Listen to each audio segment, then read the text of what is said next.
My name's Abigail, and I've always been a go-getter. For years, I poured my heart and soul into my career at a construction company. I started as a lowly intern, but through sheer determination and countless late nights, I clawed my way up to deputy director. I was overseeing the most challenging architectural marvels in the city. Skyscrapers that kissed the clouds, bridges that spanned impossible distances, and buildings that defied gravity. Each one was a testament to what I could achieve when I set my mind to it. My colleagues used to joke that I was married to my job. They weren't far off. I lived and breathed construction. My apartment was filled with blueprints and models. My weekends were spent touring building sites. And my bank account? Well, let's just say it was very healthy. But as I approached my mid-30s, something changed. I'd look at the towering structures I'd helped create and feel a sense of pride, sure. But there was also an emptiness. A void that no amount of professional success could fill. It was like a switch had been flipped. Suddenly I saw couples everywhere. Holding hands in the park, pushing strollers down the street, stealing kisses in cafes. And I wanted that. I wanted it badly. But dating at 36 isn't easy, especially when you've spent the last decade focused solely on your career. I tried the apps, went on a few awkward blind dates set up by well-meaning friends. Nothing clicked. Then, at an industry conference of all places, I met Tom. He was charming, intelligent, and shared my passion for architecture. We bonded over our mutual love of Frank Lloyd Wright and our shared frustration with city zoning laws. Our relationship moved quickly. Within a year, we were married in a small ceremony surrounded by our closest friends and family. I'd never been happier. One night, as we cuddled on the couch in our cozy apartment, Tom turned to me with a glint in his eye.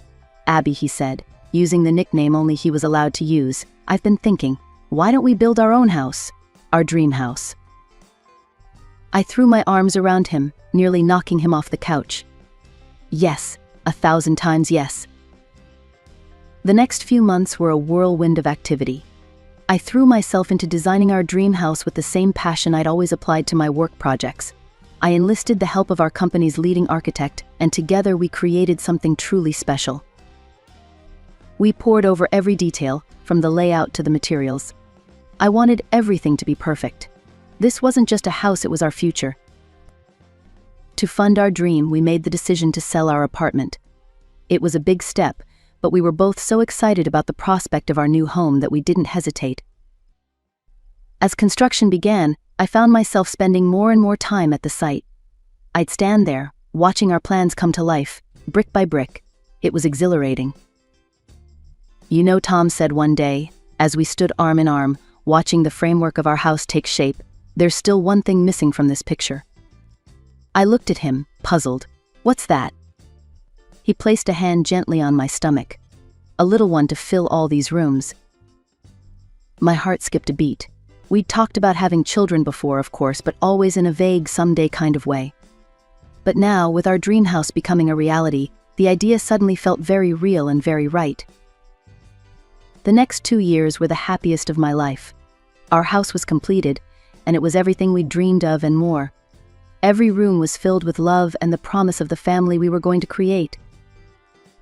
And then finally it happened. I still remember the moment I saw those 2 pink lines on the pregnancy test. My hands were shaking so much I could barely hold it. "Tom," I called out, my voice trembling with excitement. "Tom, come here." He rushed into the bathroom, concern etched on his face. "What is it? Are you okay?" I couldn't speak. I just held out the test. Tom let out a whoop of joy and swept me up in his arms, spinning me around the bathroom. We were both laughing and crying, overwhelmed with happiness. The next few months were a blur of doctor's appointments, nursery planning, and daydreams about our future. We decided not to find out the baby's sex, wanting it to be a surprise. At my 5-month checkup, the doctor confirmed that everything was progressing perfectly. Our baby was healthy and growing right on schedule. Tom and I left the clinic on cloud 9, already making plans for the next 4 months. The phone call came at 3:17 a.m. I remember because I glanced at the clock as I fumbled for my phone, my heart already racing with a sense of foreboding. "Mrs. Thompson," an unfamiliar voice. "I'm afraid there's been an accident." The next few hours passed in a blur. The hospital, the doctor's grim faces, the words that shattered my world. I'm sorry, we did everything we could. Tom was gone. Just like that. A drunk driver, they said. He never stood a chance. I don't remember much of the following days. I moved through the funeral like a ghost, barely registering the sympathetic touches, the murmured condolences. Weeks passed. I couldn't bring myself to go back to work. The thought of facing those towering buildings, those grand projects that Tom and I had once marveled at together, was unbearable. My boss, Jim, came to see me at home. He sat across from me, his face etched with concern. "Abigail," he said gently, "I think it might be best if you took some time off. Permanently, if that's what you need. We're prepared to offer you a substantial severance package. You won't have to worry about money." I should have felt grateful, but I felt nothing. Just a vast, empty numbness. As the weeks turned into months, I focused all my energy on my unborn child. Finally, after what felt like an eternity, my son was born. As I held him in my arms for the first time, I felt a spark of something I thought I'd lost forever: hope. I named him Thomas, after his father. As I gazed into his tiny face, I saw echoes of Tom: the same nose, the same chin. It was both heartbreaking and healing. As Thomas grew, so did my love for him. He was a bright, curious child, always asking questions, always wanting to learn more. He excelled in school, bringing home report cards that made my heart swell with pride. As much as I loved watching Thomas thrive, I knew I needed something for myself too. So when he started school, I took a job at a small local construction firm. The salary was nothing compared to what I used to make, but that didn't matter. What mattered was that I could be home when Thomas got back from school, that I could attend his soccer games and help with his homework. We lived simply, but we were happy. Our house, once a symbol of the life Tom and I had dreamed of, became a home filled with laughter and love. And while the pain of losing Tom never fully went away, the joy of raising our son helped ease the ache. The years flew by, and before I knew it, Thomas was graduating high school. I stood in the audience, tears of pride in my eyes as I watched him accept his diploma. My little boy was all grown up. I got in, Mom. Thomas burst through the door one day, waving an acceptance letter. "I'm going to State University." My heart swelled with pride, even as it ached at the thought of him leaving. "That's wonderful, honey. I'm so proud of you." The day I dropped him off at college was one of the hardest of my life. As I helped him unpack in his dorm room, I couldn't help but think of my husband, wishing he could see the amazing young man our son had become. The house felt emptier than ever without Thomas, but I threw myself back into work, taking on more responsibilities at the construction firm. My experience and skills hadn't faded, and soon I was managing major projects again. I used my increased earnings to pay for Thomas's tuition and send him a monthly allowance. It was tight sometimes, but seeing him thrive made it all worthwhile. After graduation, Thomas decided to stay in the city where he'd gone to college. He landed a good job at a tech startup, and I couldn't have been prouder. I'd visit him most weekends, and we'd explore the city together. "Mom, you've got to try this new sushi place," he'd say. Or, "There's an art exhibit I think you'll love." Those weekends were precious to me, a chance to reconnect with my son and see the man he was becoming. Then, about 3 years after he graduated, Thomas called me, his voice brimming with excitement. "Mom, I've met someone. Her name's Jessica, and she's amazing." I was thrilled for him, of course. But as the weeks went by, I started to notice changes.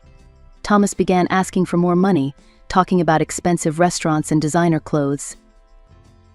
"Mom," I was thinking, "maybe you could help me buy a car," he asked during one of our calls. "Jessica's family all drive really nice cars," and that's when alarm bells started ringing. "Thomas," I said firmly, "I love you, and I want you to be happy. But money can't buy love. If Jessica cares about you, it won't be because of expensive gifts or flashy cars." There was a long silence on the other end of the line. When Thomas spoke again, his voice was cold. "You just don't understand, Mom. Things are different here." After that, our calls became less frequent, our weekend visits rarer. It hurt, but I told myself it was just a phase. A year later, Thomas showed up at my door with a beautiful young woman. "Mom, this is Jessica. We're getting married." Jessica was indeed stunning, with perfectly styled hair and designer clothes. She was polite, and to my surprise, she seemed genuinely impressed by our home. "Oh my goodness," she exclaimed, her eyes wide as she took in the living room. "This house is incredible. I've never seen anything like it." She moved from room to room, marveling at the details. "The layout is so thoughtful, and the way you've maximized the natural light. It's just beautiful. And so functional, too." Thomas beamed, clearly pleased by her reaction. "We wanted to invite you to the wedding in person," he said, handing me an ornate invitation. "Jessica's parents are handling everything." As they left, I felt a mix of emotions. Jessica's admiration for the house seemed genuine, but I still couldn't shake a feeling of unease about the changes I'd seen in Thomas. The wedding was a lavish affair, more like a society event than a celebration of love. I felt out of place among the designer gowns and expensive jewelry, acutely aware of my own simple dress. As my bank account grew, so did an idea that had been percolating in the back of my mind. I wanted to do something special for Thomas and Jessica, to show them how much they meant to me. I started sketching plans for a house, one that would combine my years of experience with everything I knew about Thomas's tastes. But I held off on starting the project, telling myself to wait for the right moment. As it turned out, I didn't have to wait long. One sunny Saturday afternoon, the doorbell rang. To my surprise, Thomas and Jessica were standing on my porch, looking slightly nervous. "Mom," Thomas said, "we've been thinking. You're all alone in this big house, and well, we've decided to move back to the city. We thought maybe we could live here with you." The next few weeks were a whirlwind of activity as I helped Thomas and Jessica settle in. At first, everything seemed perfect. We had family dinners every night, and I loved hearing about their days over morning coffee. But as the weeks wore on, things began to change. It started small, Jessica rearranging the furniture without asking, or complaining about the brands of food I bought. Then one evening, as I was preparing dinner, Jessica swept into the kitchen, her nose wrinkling. "Abigail, darling," she said, her voice dripping with false sweetness, "don't you think it's time we upgraded our menu a bit? Perhaps some foie gras, or at least a nice vintage wine. After all, this is our home now." "Actually," I said gently, "this is still my house. I'm happy to have you both here, but..." I didn't get to finish. Jessica's face contorted with rage. "Thomas," she shrieked. "Thomas, come here. Your mother is being impossible." Thomas came running, and to my shock, he immediately took Jessica's side. "Mom, what's your problem?" he yelled. "Can't you just do this one thing for us?" From that moment on, the atmosphere in the house became unbearably tense. Thomas and Jessica barely spoke to me, whispering to each other and falling silent whenever I entered a room. Then, one evening, I overheard a conversation that chilled me to the bone. I was about to enter the living room when I heard Jessica's voice, low and insistent. "We need to get her out, Thomas. This house is wasted on her. Think of what we could do with it." I froze, unable to believe what I was hearing. But Thomas's response was even worse. He actually laughed and said, "You're right, Mom's had her time. Maybe we should start looking into nursing homes. I hear the state ones aren't too bad." I couldn't contain myself any longer. I stepped into the room, shaking with anger and hurt. "Is that really what you think of me, Thomas? After everything we've been through?" Thomas looked startled, then guilty, but as he glanced at Jessica, his expression hardened. "Mom, I think it's time you left. This is our house now." I felt as if I'd been slapped. But in that moment, a lifetime of strength and determination surged through me. I drew myself up to my full height and looked my son straight in the eye.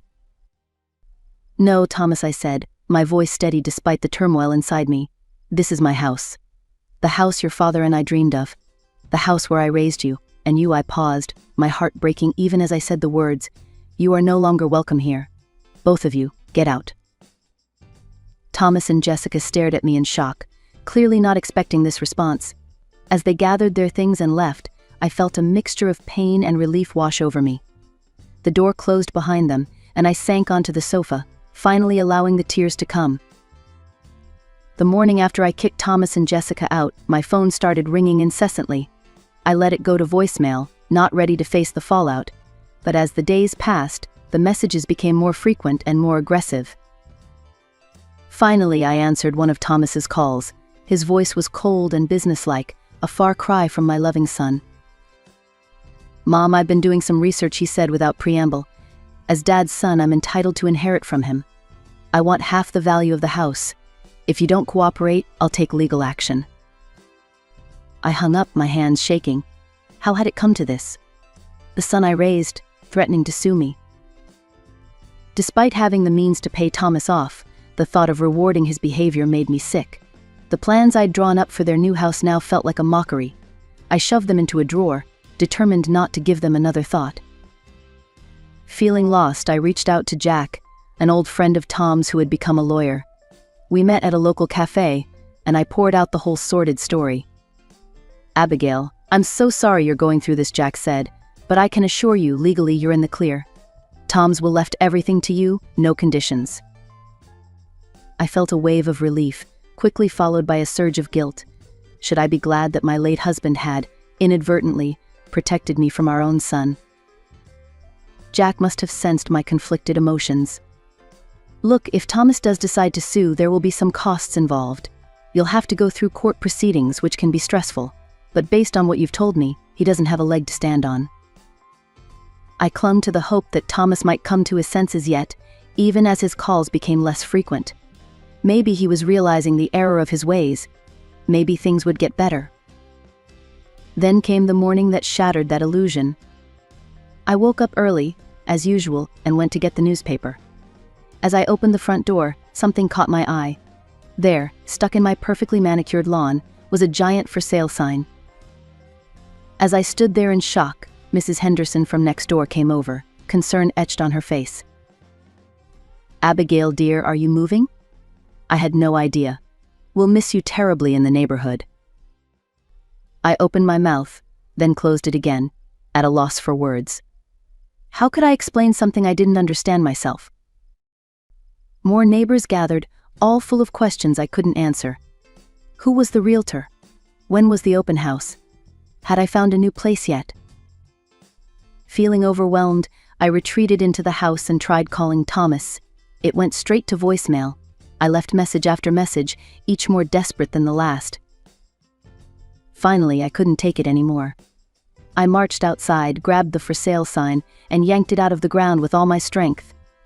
I carried it around to the back of the house and threw it behind the garden shed, out of sight.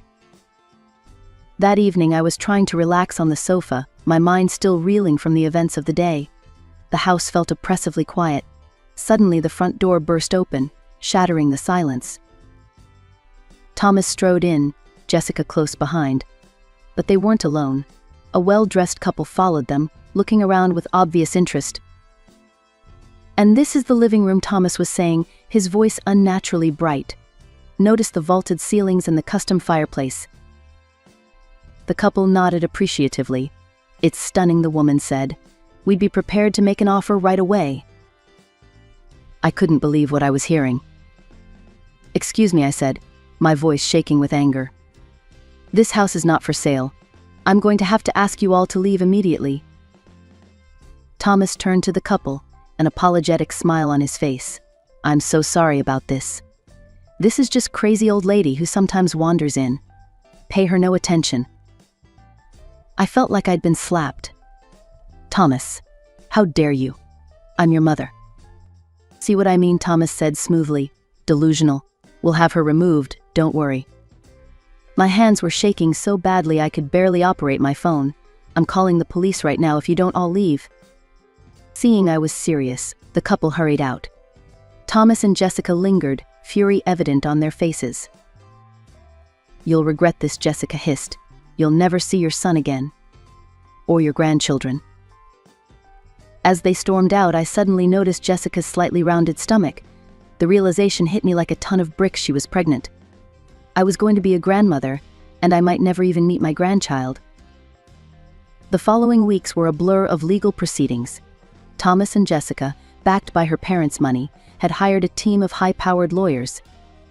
They threw everything they had at me, trying to claim that Thomas had rights to the house, that I was mentally unfit, that I had promised to sign over the property. I was exhausted. My health began to suffer. Dark circles appeared under my eyes and I lost weight rapidly. Eventually, I had to quit my job. I simply couldn't concentrate on work with all this going on. One morning, as I was picking up the newspaper, checking, as always, to make sure no new for sale signs had appeared overnight, my neighbor, Mrs. Henderson, approached me. "Abigail, dear," she said gently, "I hate to see you suffering like this. Have you considered going public with your story? There's a TV show that deals with family disputes. Maybe if you told your side?" I thanked her, but put the idea out of my mind, or at least I tried to. Then came the phone call that changed everything. It was Thomas, his voice dripping with disdain. "Listen, you old fool," he snarled. "You can't hold out forever. Why don't you just give up and save us all a lot of trouble?" Something in me snapped. The pain, the betrayal, the sheer injustice of it all, it was too much. The next day, I called the number Mrs. Henderson had given me. A week later, I found myself sitting under bright lights, cameras pointed at me, telling my story to a sympathetic host and a shocked studio audience. As I spoke about the house Tom and I had built, about raising Thomas, about the betrayal and the legal battles, I felt a weight lifting off my shoulders. For the first time in months, I felt like someone was truly listening to me. I had no idea what the consequences of this decision would be, but as the audience murmured in sympathy and the host promised to get to the bottom of this, I felt a glimmer of hope. Maybe, just maybe, this would be the turning point I'd been praying for. A few days after my television appearance, I heard a knock at the door. I found myself face to face with Jessica's parents, looking uncomfortable and out of place on my porch. "May we come in?" Jessica's father asked, his voice uncharacteristically hesitant. I nodded, bracing myself for another confrontation. But as we settled in the living room, they surprised me. "We saw you on TV," Jessica's mother began, her eyes brimming with tears. "We had no idea what Jessica and Thomas were doing. We're so sorry, Abigail." They explained how they'd spoiled Jessica, always giving in to her demands for money. When they learned about her pregnancy, they'd bought the couple an apartment, thinking it would make them happy. But Jessica was furious, her father said, shaking his head. "She said she deserved a house, not some cramped apartment. When we refused, she said she'd handle it herself. We had no idea this is what she meant." "I was going to build them a house," I admitted, pulling out my old sketches. "I had the money, the plans. But after everything that's happened, I can't reward their behavior." Jessica's parents nodded in understanding. "We've decided to cut them off financially," her father said firmly. "No more money for lawyers or anything else. It's time they learned to stand on their own 2 feet." True to their word, Jessica's parents withdrew their financial support. Without the money for high-powered lawyers, Thomas and Jessica's case crumbled. The judge ruled in my favor, affirming my sole ownership of the house. I should have felt victorious, but mostly I just felt tired and sad. Months passed. I heard through the grapevine that Jessica had given birth to a boy, my grandson. The news brought a bittersweet ache to my heart. More time went by. Occasionally I'd get desperate calls from Thomas or Jessica, begging for money. Each time I forced myself to say no, even though it broke my heart a little more. Then 2 years after that fateful TV appearance, I opened my door to find Thomas standing there. He looked terrible, thin, unkempt, with dark circles under his eyes. "Mom," he croaked, and then he broke down crying. Through his tears, Thomas poured out his heart. How he'd been selfish and stupid. How he'd let Jessica's greed infect him. How he now understood the sacrifices I'd made raising him alone. Part of me wanted to wrap him in my arms like I did when he was little, to tell him everything would be okay. But the wounds were still too fresh. "I'm not ready to forgive you, Thomas," I said gently. "You hurt me deeply.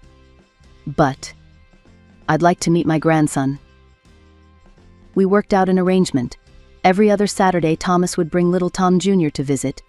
I'd babysit, buy him clothes and toys, and for a few hours I could pretend we were a normal, happy family.